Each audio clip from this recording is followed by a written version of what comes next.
Des réunions efficaces avec Microsoft Teams. Mon nom est Marie-André Garand et je serai votre formatrice pour ce webinaire. Ce webinaire d'une durée d'environ 1 heure est enregistré en 3 segments pour vous permettre de visionner chaque contenu indépendamment les uns des autres. Il s'adresse particulièrement aux gestionnaires qui organisent des rencontres à partir de Microsoft Teams. Les fonctionnalités présentées sont de niveau intermédiaire et avancé. Les démonstrations vont vous permettre d'améliorer votre efficacité et d'augmenter la participation et la transformation de vos équipes. Si vous avez des questions ou des commentaires, veuillez les communiquer à Martin Caron à mcarondp@aqcs.ca. Les sujets présentés durant ce webinaire sont tenir une réunion virtuelle efficace, utiliser Teams, un outil indispensable, assurer une transformation technologique profitable. Au terme de ces 3 segments, vous serez en mesure d'éviter les « à ne pas faire » en réunion et en réunion virtuelle. Vous pourrez également faire le pont entre les participants et vos attentes. Vous pourrez paramétrer les canaux et les équipes, sélectionner les applications pertinentes pour la réalisation des mandats et des tâches, enregistrer les séances, faire des partages d'écran, prendre ou donner le contrôle d'un poste en mode partage d'écran pour le soutien informatique des participants ayant de la difficulté avec les technologies. Et finalement, vous pourrez sécuriser chaque pilier de la transformation pour éviter les surprises, privilégier la communication riche et la rétroaction bienveillante et peut-être même cibler un membre de l'équipe qui facilitera la transformation et appuiera vos objectifs. Dans ce segment, il sera question d'utiliser Teams, un outil indispensable. Ce segment porte sur les fonctionnalités de Microsoft Teams pour une gestion efficace de vos réunions, tant pour la planification, la participation que le suivi des tâches assignées auprès des membres de vos équipes. Il sera notamment question des canaux, des applications, des notifications et des visioconférences, le tout avec démonstration et recommandations. Teams est un outil indispensable et fait partie de la suite Office 365 qui offre une panoplie de fonctionnalités interconnectées. Les applications liées à la tenue de rencontres virtuelles efficaces sont interconnectées entre elles, notamment Microsoft Teams avec OneNote, avec Outlook et SharePoint. Ils sont accessibles grâce à l'info nuagique du travail ou de la maison et peuvent être téléchargés sur différents postes et différents appareils tels que des ordinateurs, des tablettes, des téléphones cellulaires et des postes informatiques. Les niveaux d'utilisation, l'utilisation des outils, que vous soyez débutant, intermédiaire ou avancé, peut varier. Un débutant aura une utilisation sommaire de l'outil afin d'exécuter des tâches simples. Il sera en mesure de sélectionner les outils appropriés pour réaliser la tâche et pourra former ses collègues sur les connaissances qu'il possède. Un utilisateur intermédiaire, en plus de faire tout ce qu'un débutant peut faire, aura une utilisation plus efficace de l'outil afin de faire des exécutions de tâches plus complexes. Il sera question de coordination de plusieurs applications et son expérience servira à développer des astuces, des raccourcis et à transmettre des connaissances qu'il a acquis auprès des collègues débutants. Un utilisateur avancé a un haut niveau d'utilisation de l'outil avec une très grande autonomie. Il est en mode résolution de problèmes et transfert de connaissances. Les outils seront adaptés et personnalisés selon les fonctionnalités préférées de l'utilisateur et son expertise servira davantage à la résolution de problèmes complexes et à l'amélioration continue plutôt qu'à la formation. Étant un expert, ses connaissances sont trop avancées pour les débutants et il essouffle habituellement quand même pas pire l'intermédiaire aussi. Les niveaux d'utilisation par rapport à Microsoft Teams. Un utilisateur débutant sera en mesure de créer des équipes, d'organiser et de démarrer des rencontres virtuelles et de faire du partage de documents. L'application sera Microsoft Teams, qu'elle soit en ligne ou téléchargée sur l'appareil. Et sa capacité de transfert de connaissances va passer de 1 à 1, donc on parle de formation individualisée.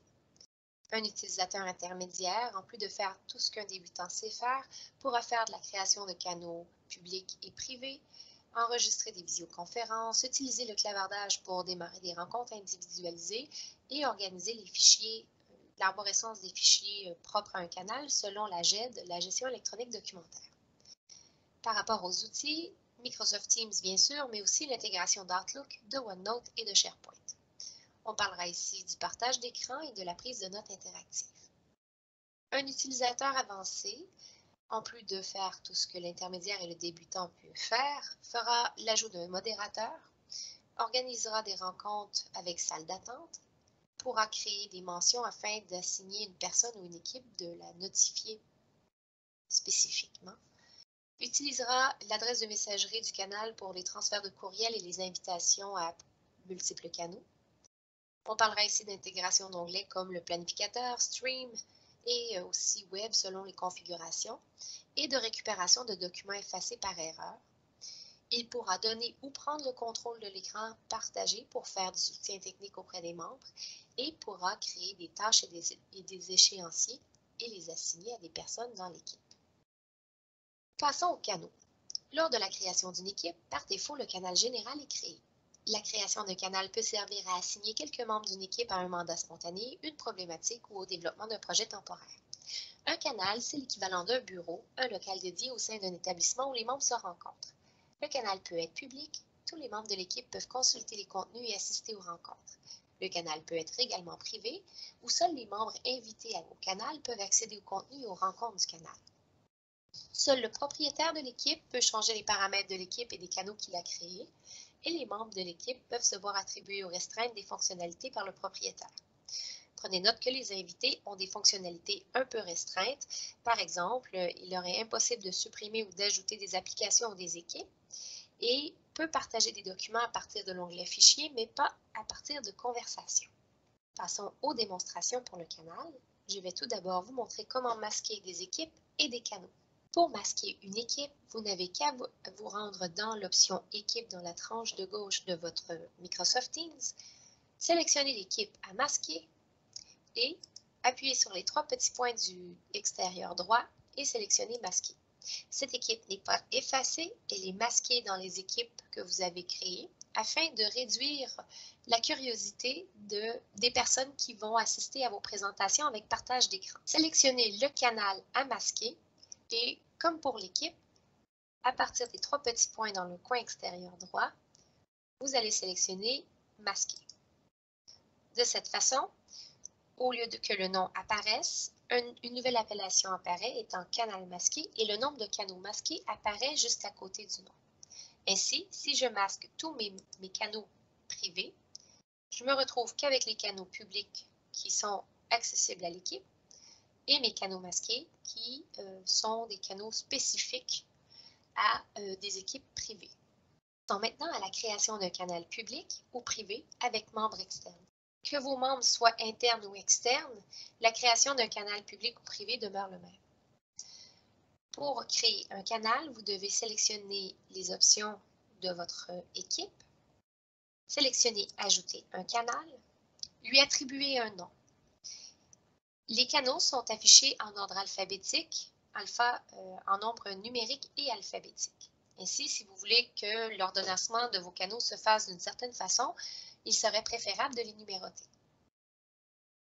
Par rapport aux canaux, lorsque vous attribuez un nom, le nom doit être unique puisque c'est une clé d'identification. Ainsi, deux canaux ne peuvent avoir le même nom. Si vous essayez de créer un canal qui a déjà été créé, vous obtiendrez une notification qui dit que le canal a déjà un canal porte ce nom, vous devrez en essayer un autre. Il est important de sélectionner un nom qui fait du sens avec l'objectif de l'équipe, mais également avec le répertoire qui sera créé à cet effet. Si votre canal est privé, vous devez changer la confidentialité pour privé et ainsi, aucun membre de l'équipe régulière, de l'équipe en général, ne pourra avoir accès au contenu de ce canal.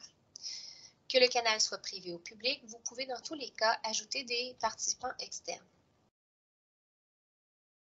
Une fois que le canal est créé, la prochaine étape est d'ajouter un participant. Ici, je vais ajouter quelqu'un de l'externe et vous pouvez remarquer que l'appellation invité apparaît entre parenthèses.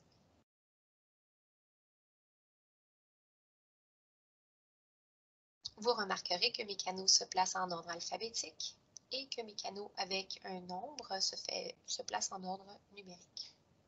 Passons maintenant à la gestion d'une équipe. Pour gérer une équipe, vous n'avez qu'à sélectionner les trois petits points sur la même ligne de l'équipe et sélectionner « Gérer l'équipe ».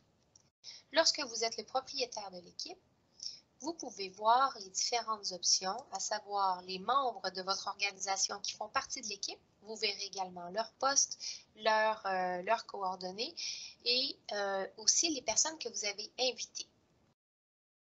Vous pouvez voir les demandes en attente, les canaux qui ont été créés. Et dans ces canaux, vous pouvez voir qui sont affichés. Donc, présentement, j'ai 2 canaux qui sont masqués. Donc, vous les voyez ici. C'est une autre façon également pour les masquer. Vous pouvez masquer les canaux en les décochant de cette façon. Ça va plus vite que d'y aller un à la fois. Vous pouvez voir ceux qui sont affichés pour les membres. Donc, ces canaux sont publics, mais je pourrais décider de ne pas les afficher si je ne les ai pas encore assignés. Advenant que je crée un canal pour une équipe, mais que je n'ai pas terminé de préparer le contenu qui va apparaître dans ce canal et que je ne veux pas que les gens commencent à se présenter dans l'équipe, je peux créer l'équipe publique, mais ne pas les afficher pour les membres. De cette façon, lorsque je déciderai d'afficher, les membres pourront accéder au canal et visionner le contenu qu'il contient. Donc, pour la gestion de canaux, vous voyez le type, le moment que ça a été créé, et vous avez ici les paramètres que vous voyez au même titre que lorsque vous appuyez sur les 3 petits points du canal. C'est juste qu'ici, toutes les informations sont présentées une à la fois. Vous voyez également les canaux qui ont été supprimés. Ce sont des canaux qui pourraient être utiles, donc il y aurait la possibilité de les restaurer. Mais je vais m'en tenir aux canaux actifs. Par rapport aux paramètres, vous pouvez changer l'image de l'équipe, vous pouvez donner des autorisations aux membres. Lorsque vous invitez des membres dans une équipe, les premières fois, les premiers membres, essayez de restreindre les applications. Souvent, si vous voulez que les gens travaillent entre eux, vous pouvez leur permettre d'avoir des canaux privés. Vous pouvez leur permettre de mettre à jour les canaux et d'en créer, tout simplement. Et moi, je vous suggère de pouvoir leur permettre de modifier leur message, mais pas de l'effacer. Toutes les autres options, je les éviterai, surtout avec les débutants, pour éviter qu'il y ait un surplus de canal inutile et une perte d'informations parce que le nouveau membre a malencontreusement effacé plein de choses. Donc, évitez de leur donner trop de fonctionnalités au début. Par rapport aux autorisations des invités également, vous pouvez restreindre les invités ou leur donner accès en fonction de l'implication de l'invité. Par rapport aux mentions que vous verrez un peu plus tard, il est possible de restreindre les mentions, donc d'éviter que les gens reçoivent des notifications constamment. Le code de l'équipe. Ce code en question permet d'accéder à l'équipe sans avoir à inviter une personne. Mais ça ne fonctionne que pour les membres à l'interne. Lorsque vous avez des membres externes, vous devez absolument les ajouter manuellement avec leur courriel. Pour les membres internes, vous pouvez leur demander, surtout s'ils sont familiers avec la plateforme, d'accéder à Teams. Bon, j'envoie cet élément dans un courriel. J'ai reçu ce courriel avec le code. Donc, je m'en vais dans mes équipes et je peux rejoindre ou créer une équipe. Donc, si j'entre le code ici, je vais accéder à l'équipe qui correspond au code en question. Donc, c'est une façon de donner accès à une équipe sans avoir à appuyer sur chacun des paramètres pour inviter chacune des personnes. Par rapport aux outils amusants, ce sont des GIFs, des emojis, donc ce sont des éléments qui peuvent être intéressants. Les balises, je ne les utilise pas vraiment, c'est des fonctions avancées. Au niveau de l'analyse, c'est pour voir, c'est un indicateur plaisant, mais ce n'est pas ça qui va vous indiquer le niveau de performance ou le niveau de travail, mais ça peut être intéressant de voir à quel moment il y a une affluence dans l'équipe. Est-ce que c'est la veille d'une réunion ou est-ce que c'est un vendredi soir ou un lundi matin? Donc, ça vous permet de voir jusqu'à les 3 derniers mois à quel moment il y a eu une affluence de travail sur la plateforme. Au niveau des applications, donc ce sont des applications de base qui ont été configurées par mon service informatique. Vous avez Microsoft Forms, le OneNote, le planificateur, Power Business Intelligence, les Praise et SharePoint. Je vais vous montrer principalement OneNote, planificateur et SharePoint, mais il serait peut-être intéressant pour vous, si vous voulez faire participer vos équipes à l'aide de sondages de questionnaires, d'utiliser Forms. Et les Praise, c'est une façon de faire une certaine reconnaissance auprès des employés. Donc, ce sont les applications que je pourrais effacer de mon équipe par défaut ou une application que vous pouvez retrouver aussi là, dans vos onglets à un autre endroit. Passons maintenant à la gestion du canal, que ce soit un canal privé qu'un canal public. Au niveau des paramètres, on a l'autorisation des membres lorsque des membres sont assignés. Donc, tout comme l'équipe, il est possible de restreindre les applications pour les membres. Vous pouvez restreindre les mentions. Les outils amusants sont là par défaut. Donc, pour pouvoir avoir des paramètres par rapport à l'équipe, il faut qu'il y ait des membres qui soient assignés à l'équipe. La modification de préférence pour ajouter un modérateur au canal. Le modérateur, c'est une personne qui va pouvoir s'occuper du canal, des gens qui en font partie, valider les échanges sur le clavardage et vous tenir au courant, un peu comme un chef d'équipe. Donc, lorsque l'on gère un canal avec un modérateur,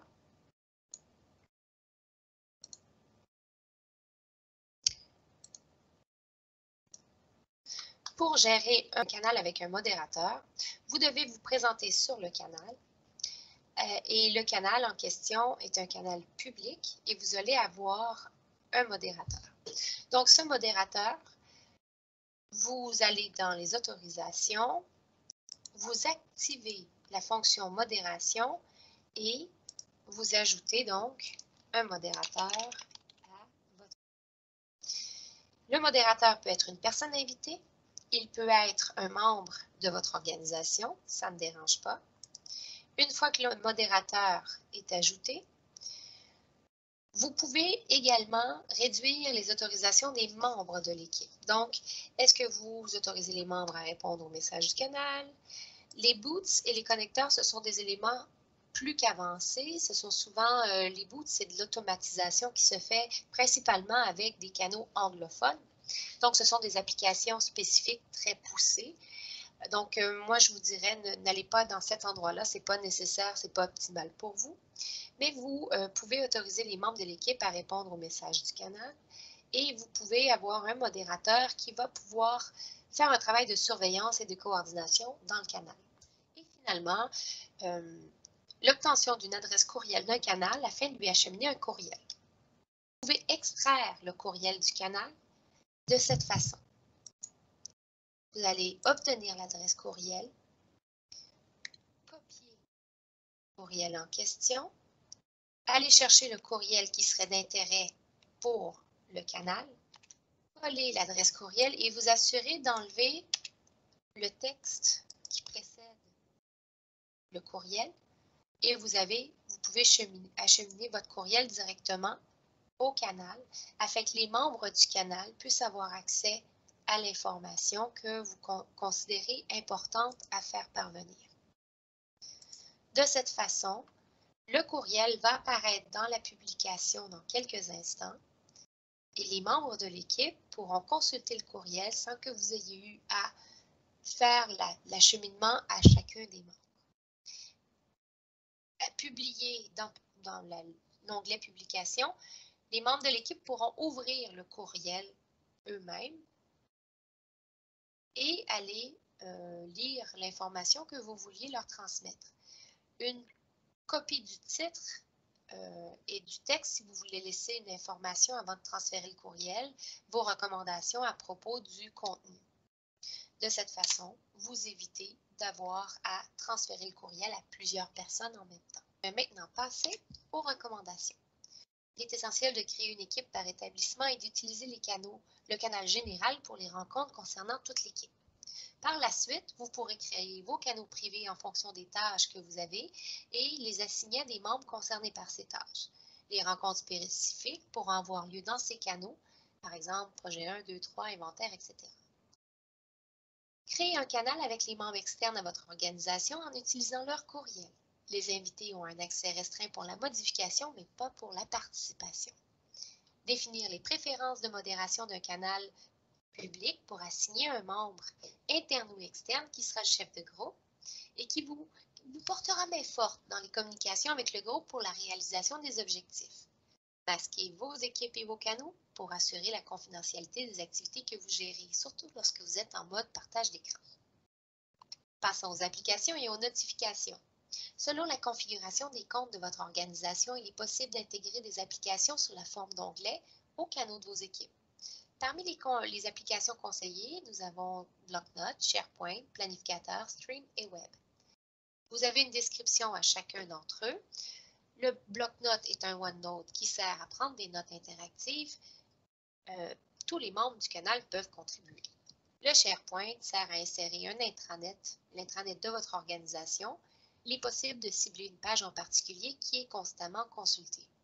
Vous pouvez également, une fois que vous êtes dans l'onglet Fichiers, ouvrir les documents que vous y avez déposés dans un SharePoint qui est créé que pour votre canal. Ce SharePoint est pratique puisqu'il vous permet de récupérer des documents qui ont été supprimés par erreur et vous pouvez également changer les paramètres pour surveiller un document en particulier, la modification de ce document. Planificateur est une fonctionnalité pour assigner des tâches à des membres avec des échéanciers. Ces tâches peuvent être filtrées par date, par échéance, par priorité, par avancement et assignation. L'application Stream est une application qui permet de télécharger les vidéos que vous avez enregistrées, que ce soit au sein de l'équipe ou d'un autre canal. Et l'application Web permet d'ajouter une page Web à un onglet. Malheureusement, ici, cette fonction est désactivée pour mon compte en particulier. Je vais faire la démonstration des applications et notifications. Je vais commencer par la création d'un dossier pour regrouper les documents de même thématique. Pour créer un dossier, vous n'avez qu'à appuyer sur l'onglet Nouveau, sélectionner le dossier, essayez de respecter la nomenclature de l'appellation du dossier afin de créer une uniformité visuelle. Et ainsi, les documents vont se placer en ordre numérique toujours et à l'intérieur d'un dossier, vous pourrez télécharger un nombre illimité de documentation. Ouvrir un document dans SharePoint. Lorsque vous souhaitez ouvrir un document dans SharePoint, peu importe si votre onglet Fichier contient des documents ou pas, vous n'avez qu'à sélectionner Ouvrir dans SharePoint. Ainsi, le système, avec votre identifiant professionnel, va vous donner accès au SharePoint du groupe privé que vous aviez créé. Ces documents sont synchronisés en temps réel et il vous est possible d'attribuer certaines fonctionnalités, certains paramètres afin de télécharger, automatiser ou vous avertir lorsqu'un document est changé, modifié, etc. Donc, ça peut être intéressant pour vous de savoir si un travail a été fait sur un document. Vous allez recevoir une notification puisque vous êtes le propriétaire de la documentation. Une fois que vous êtes dans SharePoint, il est possible de récupérer un document qui a été supprimé dans Microsoft Teams. Vous êtes dans Microsoft Teams. Vous avez un document qui a été déposé pour la réunion du 18 août et malencontreusement, quelqu'un l'a supprimé. Même s'il y avait une question de confirmation que c'était bien l'opération qu'on désirait faire. En temps réel, SharePoint va synchroniser sa documentation. Ainsi, votre document a disparu. Par contre, il se situe dans la corbeille.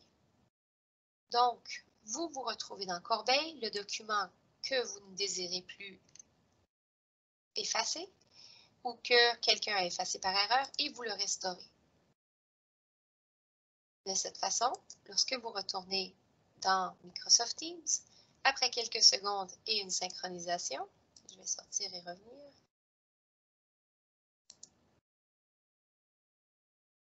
Le document devrait être réapparu, comme si de rien n'était. Passons maintenant à l'insertion d'un bloc-notes à un canal.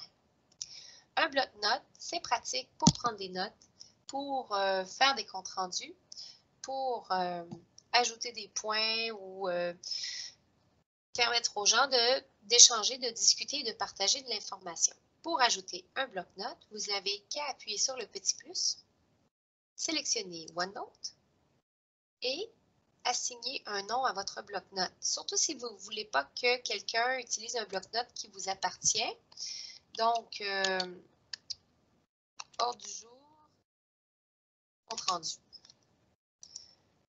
Et là, j'aurais pu l'intituler MS Teams ou quelque chose Teams parce que si vous avez plusieurs équipes qui ont tous ordre du jour et compte rendu, à un moment donné, vous allez être mélangé, vous ne saurez plus de quel il s'agit. Un bloc-notes, c'est pratique. Vous pouvez nommer la section. Donc, si on dit rencontre, ou mieux que ça, si on dit que la rencontre a eu lieu le 18 et que le 18, on avait un ordre du jour avec des points.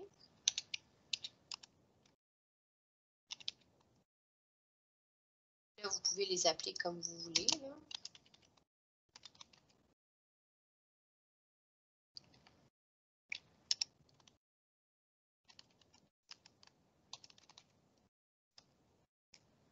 Cet ordre du jour, vous pouvez le dupliquer au moment de la réunion.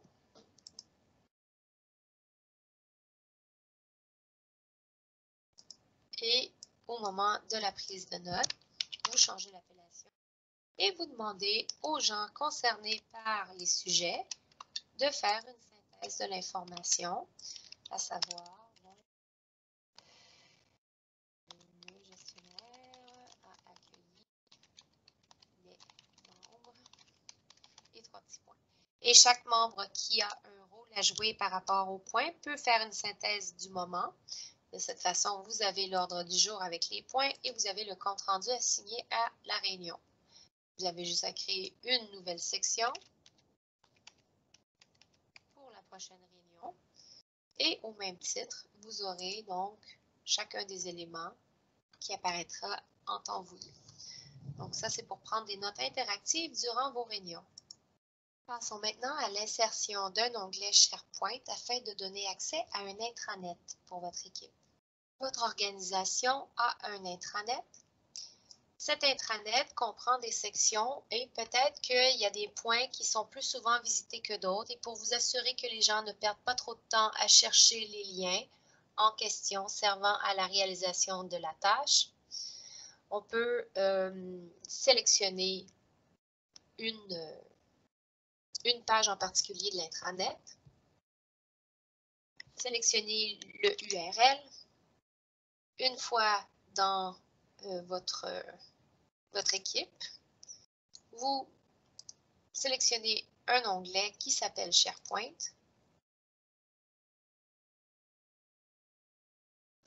Vous ajoutez une page.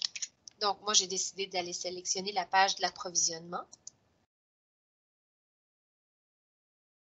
Et je vais publier cette page dans le canal de l'onglet. Donc, ici, j'ai site.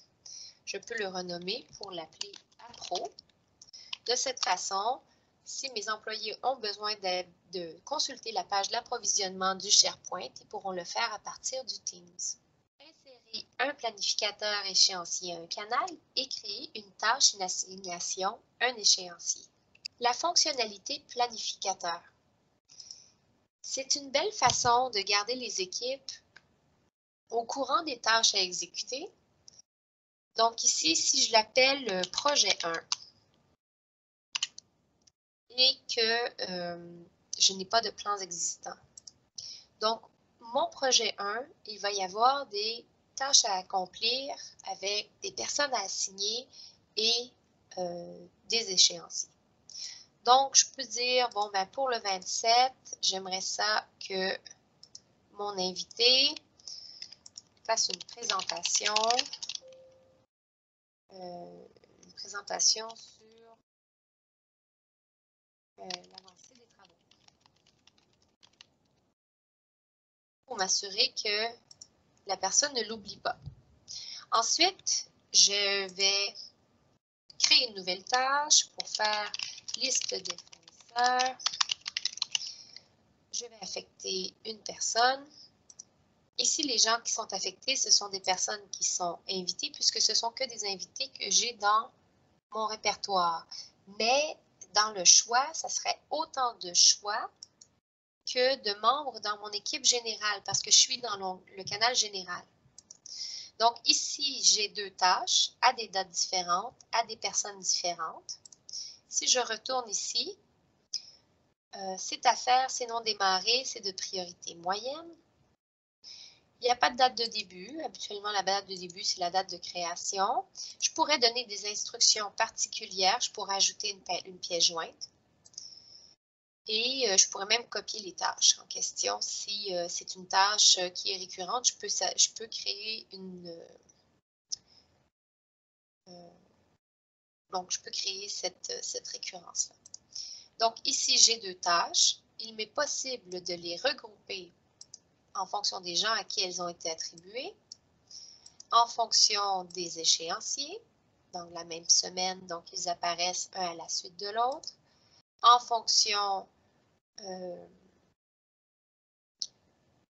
de l'avancement, dans ce cas-ci, elles sont non commencées les deux, en fonction de la priorité, dans ce cas-ci, ce sont deux priorités moyennes, je n'ai pas changé l'importance des priorités. Donc, ce qui est plaisant avec ces tâches-là, c'est qu'elles se reportent dans le courriel, dans le Outlook de l'employé en question. C'est certain que si votre employé ne va jamais consulter Outlook, créer une tâche ici, c'est bien parce qu'il va pouvoir faire un petit suivi, mais il n'y aura pas de rappel à moins qu'il aille faire un tour dans l'équipe. Et s'il n'est pas déjà très pro Outlook, il y a de fortes chances qu'il ne soit pas très pro Microsoft Teams non plus. Mais vous aurez une liste de tâches et à partir de là, vous pourrez faire des filtres, des plannings, regarder qu'est-ce qui est accompli, à quel moment. Donc, ça vous sert d'indicateur, ça vous permet de faire des suivis sous forme de tableau, sous forme de... Donc, ça vous permet d'avoir un certain planning et un certain contrôle sur la délégation que vous faites aux gens présents dans votre équipe. Le dernier élément de cette démonstration est la notification, donc notifier une personne ou une équipe. Cette notification, elle va permettre soit à l'équipe d'être au courant d'un élément que vous voulez absolument mettre de l'avant ou une personne en particulier au sein d'une équipe. Dans mon canal général, dans Publication, j'ai ajouté un projet. Je pourrais très bien dire à une personne, ici j'ai juste deux personnes dans mon équipe, une nouvelle tâche est assignée. Et j'envoie le tout. La personne va recevoir une notification comme de quoi qu'une nouvelle tâche est assignée. Vous pouvez notifier une personne dans l'équipe ou vous pouvez notifier plusieurs personnes ou une équipe carrément. Donc, vous pourriez prendre les gens de journée pédagogique, journée pédagogique, pour notifier un canal. Donc, les gens qui sont attitrés à la journée pédagogique, voir le projet en cours. Les recommandations pour les applications et notifications, commencez simplement avec le moins de fonctionnalités pour éviter de mélanger les membres débutants. Les onglets à privilégier sont fichiers bloc-notes et peuvent peut-être même planificateurs en fonction du niveau de connaissance et d'utilisation des technologies. S'assurer que les documents de l'onglet fichiers soient organisés dans une arborescence qui est logique et intuitive selon les pratiques du département ou le plan de classification de l'organisation. De cette façon, vous éviterez les doublons, vous éviterez de perdre des documents qui meurent sur des postes informatiques de personnes qui ont changé de poste et vous vous assurez d'avoir toujours la dernière version mise à jour pour les besoins de l'équipe. Je vais maintenant passer aux visioconférences. Lors de la création d'une rencontre à partir du calendrier Outlook ou dans le calendrier de Teams, il est possible d'ajouter un canal pour la rencontre afin de n'inviter que les personnes qui sont membres du canal. Il est également possible d'inviter plusieurs canaux à la fois à une même rencontre en obtenant l'adresse courriel de chaque canal et en invitant les membres à partir de cette adresse groupée. Une fois la réunion commencée, il est possible de l'enregistrer et pour débuter une rencontre avec une seule personne sans passer par un canal ou un groupe, il suffit d'utiliser l'onglet Conversation dans la tranche de gauche. Vous sélectionnez le nom de la personne et des icônes pour la visioconférence et l'appel audio apparaissent dans le coin extérieur droit. Créer une rencontre à partir d'Outlook. Pour créer une rencontre à partir du calendrier d'Outlook, il est nécessaire d'ouvrir bien sûr Outlook.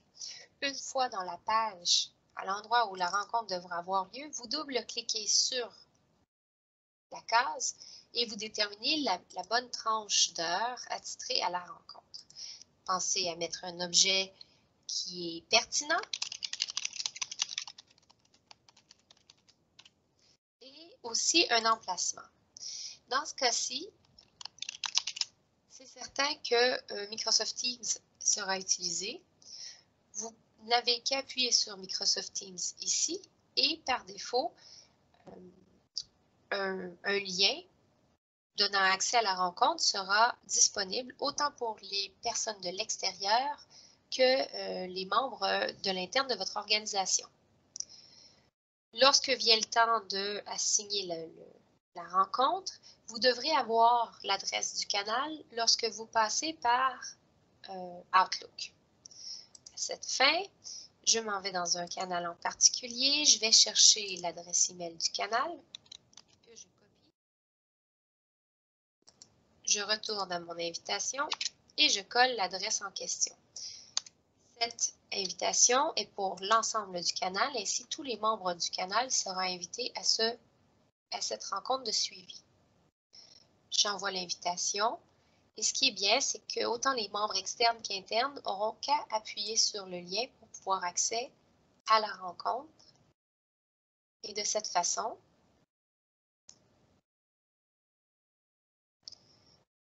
je pourrai, voyez-vous ici, elle est apparue dans la publication et les gens peuvent cliquer sur le lien au moment de la rencontre lorsque ce sera le temps pour la réunion. Créer une rencontre à partir du calendrier de Microsoft Teams. Une autre façon de planifier une réunion, toujours à partir du calendrier, mais cette fois-ci le calendrier Outlook, le calendrier Teams. Je retourne à une date ultérieure. Je décide du moment de ma rencontre. J'ajoute un titre pertinent.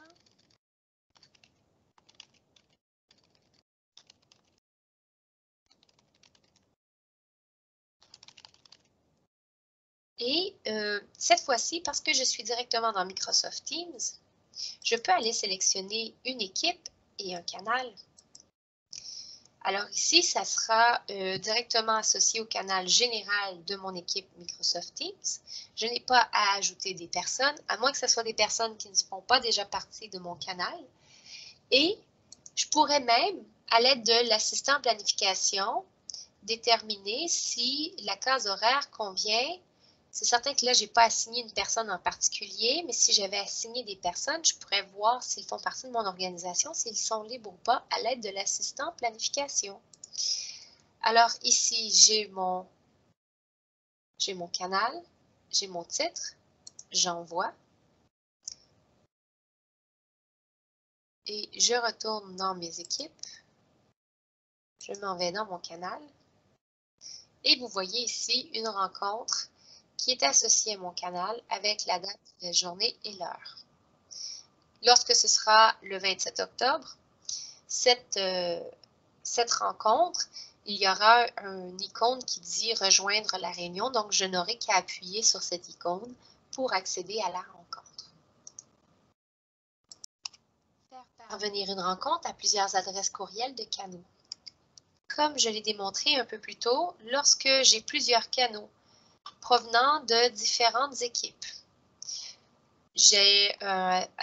admettons que je souhaite que mon général de Microsoft Teams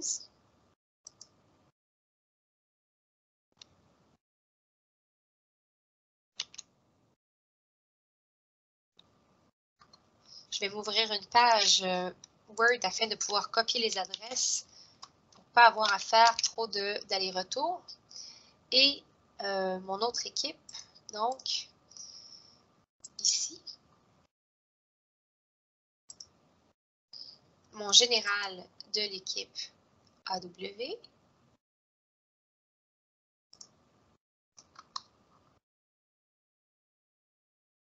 Au même titre que si c'était des établissements, on pourrait décider de associer ces deux regroupements à une même rencontre. Je retourne dans mon calendrier. Je démarre une rencontre et au lieu d'ajouter des participants, je vais ajouter les adresses courriel en question. De cette façon, tous les membres qui sont associés à la rencontre, et là je m'assure d'enlever bien entendu les noms.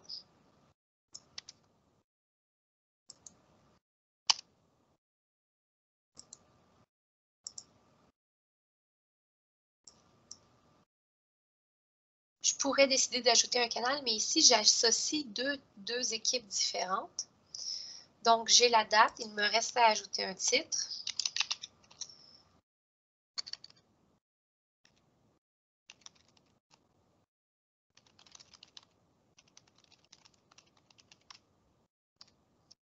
J'enregistre et mes deux équipes vont recevoir cette rencontre, pourront se connecter en même temps, même si elles ne font pas partie de la même équipe, elles pourront accéder à la même rencontre.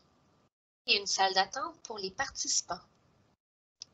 Vous avez créé une réunion et vous souhaitez faire en sorte que les participants ne se connectent pas d'avance, demeurent dans une salle d'attente avant que vous commenciez la réunion, avant que vous arriviez.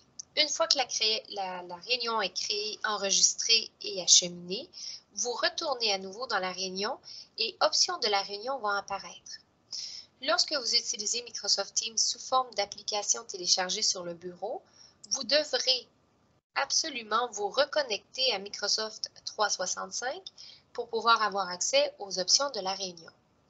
De cette façon,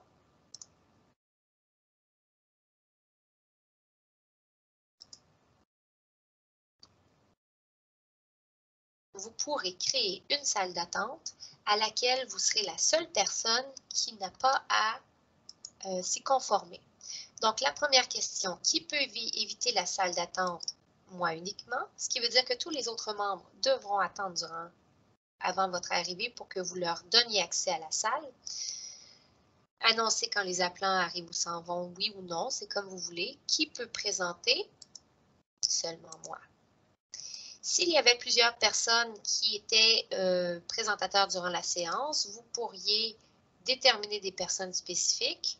Vous pourriez permettre à tout le monde de présenter, dépendamment du nombre de personnes dans l'organisation, mais dans ce cas-ci, c'est une présentation unique où je suis la seule personne qui peut éviter la salle d'attente. De cette façon, je m'assure que les gens ne démarrent pas des discussions que je devrais arrêter abruptement lors de mon arrivée. Enregistrer la visioconférence. À partir des trois petits points, vous avez un bouton qui s'intitule « Démarrer l'enregistrement ». Lorsque vous êtes en enregistrement, ce bouton s'appelle « Arrêter l'enregistrement ». Une notification va apparaître pour tous les participants afin qu'ils constatent que l'enregistrement est en cours parce qu'on veut rester éthique et transparent. Donc, le petit bouton rouge qui apparaît dans le coin ici indique que la séance est enregistrée. Faire un partage d'écran et donner le contrôle de la réunion à un participant. Lorsque nous sommes en partage d'écran, il est possible de donner le contrôle à un participant. Il faut que la personne soit de la même organisation, idéalement, puisqu'on va prendre possession ou ils vont prendre possession de notre écran. Il faut absolument que ce soit un membre de notre organisation et que le Microsoft Teams soit téléchargé sous forme d'application sur le bureau. Sinon, la prise de contrôle n'est pas possible. Pour partager l'écran, vous n'avez qu'à sélectionner le petit carré avec une flèche suivi de l'écran que vous voulez partager. Lorsque vous désirez arrêter le partage d'écran, vous réappuyez sur cette icône. Recommandations pour les visioconférences. Pour éviter que les membres ne débutent la réunion avant l'arrivée de l'organisateur, il est possible de modifier les paramètres de la réunion une fois qu'elle a été créée. Ces options de la réunion ne sont accessibles que par la version en ligne de Microsoft Teams une fois que vous êtes connecté à Office 365 avec votre profil professionnel. Prenez le temps de rappeler les règles de conduite et de reformuler les points les plus importants à retenir à la fin de la séance. Toujours aviser les membres de l'équipe que la séance sera enregistrée et en fonction de la taille de l'équipe, avoir l'aide d'un participant modérateur durant votre présentation et votre animation pour éviter de vous faire déranger par un problème technique ou de faire la navette entre le clavardage et la présentation. Seul le modérateur aurait droit de parole et parlerait au nom de tous les membres qui ont écrit dans le clavardage.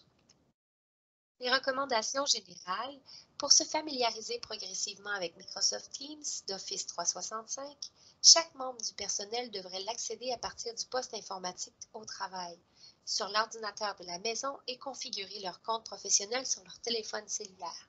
Il est fortement conseillé de télécharger l'application sur les postes informatiques puisque c'est la seule façon pour prendre le contrôle d'un écran partagé, surtout lorsque vous êtes en mode résolution de problèmes techniques. Formez les membres de vos équipes pour impliquer un modérateur au sein de chaque équipe de travail, même si au début, vous devrez jouer le rôle de modérateur et de soutien en cas de problème de connexion. Il est fort à parier que quelqu'un se manifestera pour prendre le relais éventuellement. Ceci met fin au segment Utiliser Teams, un outil indispensable. En espérant que vous avez trouvé le contenu de ce segment intéressant, n'hésitez pas à visionner les autres segments pour en savoir davantage.